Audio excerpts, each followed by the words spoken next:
Olá, galera, tudo bem? Aqui é a professora Avelina e a gente está aqui para mais uma aula de arte. Nossa turma de agora é o 7º ano. Hoje nós vamos fazer uma retomada de conteúdo.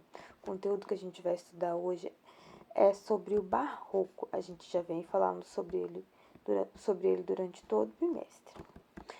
O Barroco, ele se originou na Itália, lá no século XVI, né? E significa pérola de formato irregular, uma pérola meio torta. Ele rompeu com importantes conceitos renascentistas.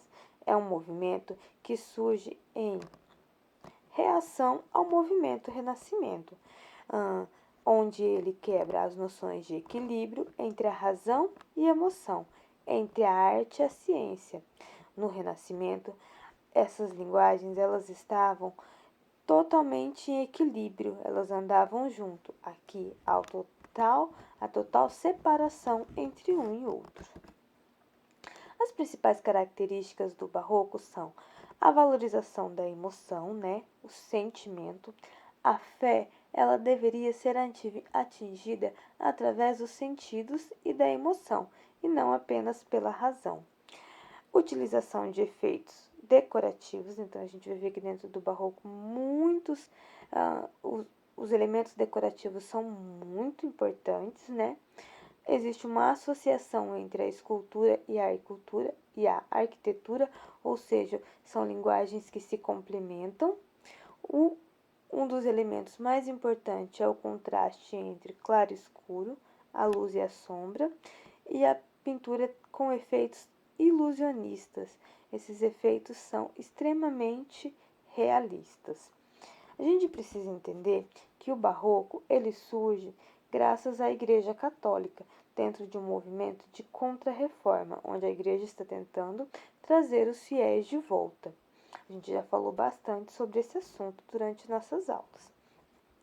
Então, quem financia os artistas, quem financia as construções das igrejas, os arquitetos, né, os pintores, os escultores, é sempre a igreja, a fim de que a arte sirva como um apoio, um recurso no seu grande objetivo, que é tentar agariar cada vez mais fiéis. Entre os pintores mais importantes, a gente vai ter Caravaggio, que era um pintor extremamente importante. A gente vê na obra dele que ele era muito realista e detalhista, né? Uma característica muito importante da obra é além do claro e do escuro, que é muito evidente dentro das obras, a gente pode já observar nessa obra do Caravaggio, que se chama Morte da Virgem, que a gente tem sempre pontos de luz dentro do contraste de claro e escuro. A gente tem um extremo realismo no drapeados dos tecidos, né? A gente vê que os drapeados são cheios de detalhes e o artista se preocupa muito com isso. Aqui a gente vê a incredulidade de São Tomé, novamente uma cena bíblica, né? É muito importante a gente destacar a temática da obra. A principal temática da obra barroca vai ser sempre a religião. Eles vão estar geralmente retratando cenas religiosas, histórias da Bíblia dentro do barroco. Aqui a gente tem o mesmo quadro, só que aproximado, que é esse primeiro quadro aqui, a Morte da Virgem, né? Um fragmento do quadro mais aproximado, pra gente ver como os detalhes são, olha os detalhes da trança, do cabelo, né? Da orelha, os olhos, o artista é muito realista. Os efeitos de iluminação são utilizados por Caravaggio. Esses efeitos recebem o nome de tenebrismo, tá?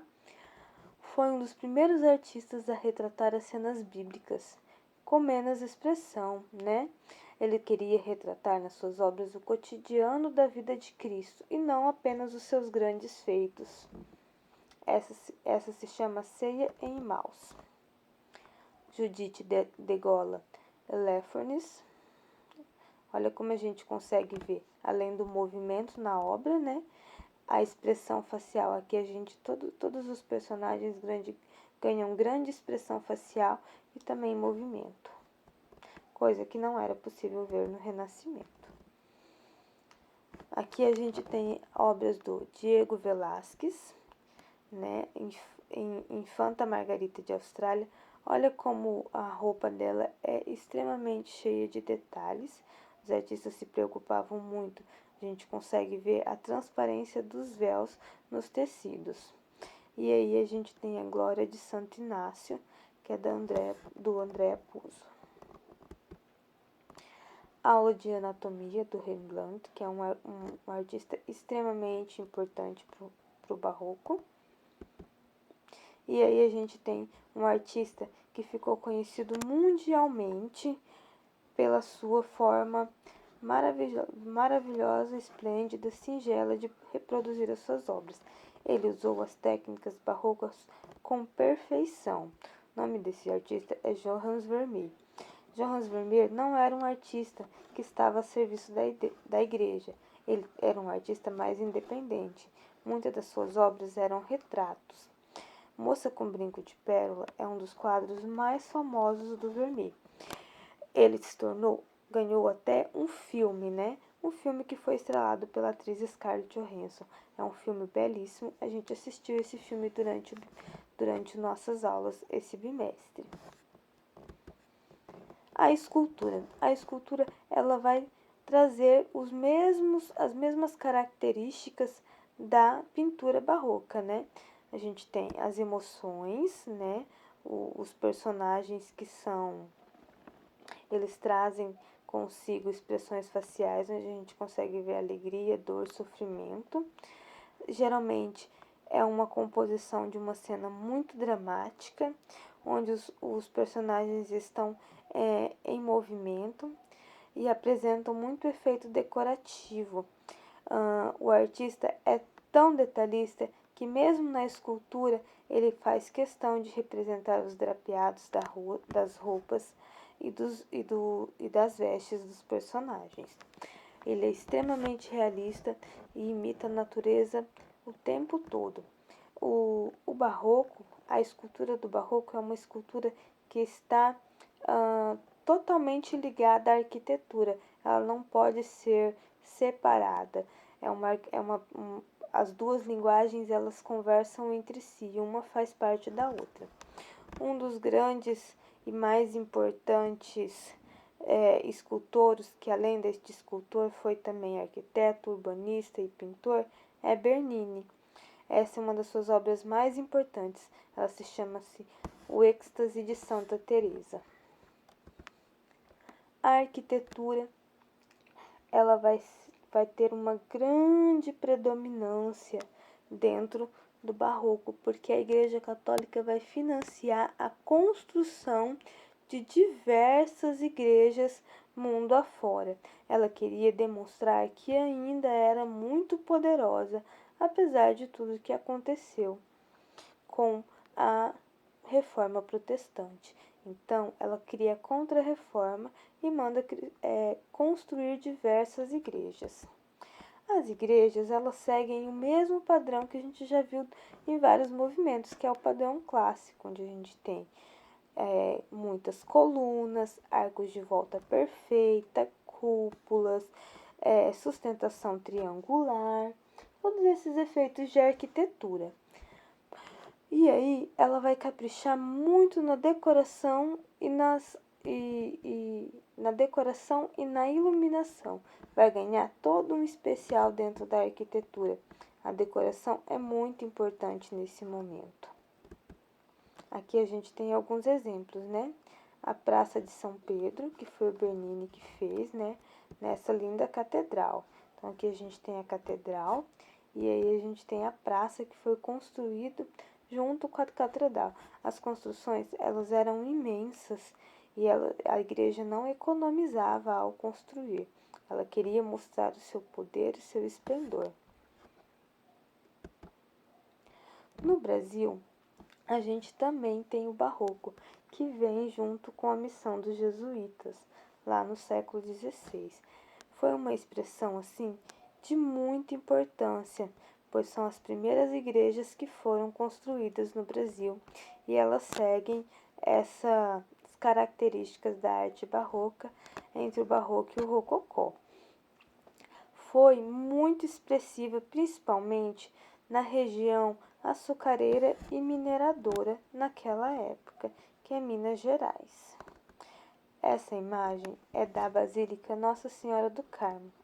A gente vê que existe muito uso do dourado na arquitetura e na escultura barroca. Isso é muito comum.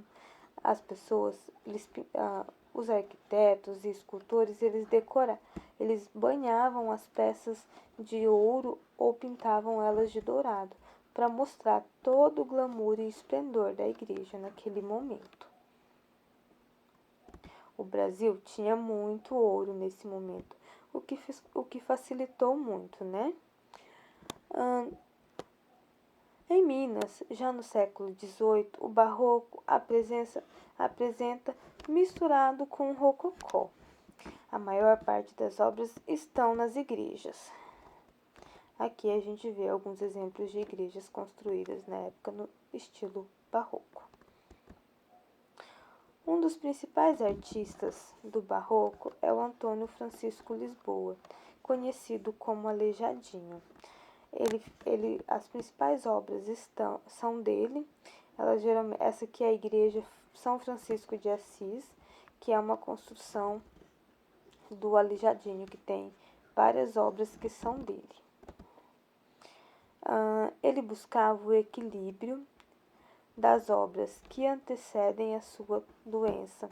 Ele recebe esse nome porque ele ficou muito doente. Essa doença o deixou com a face, com algumas partes do seu corpo desfigurada, aleijada.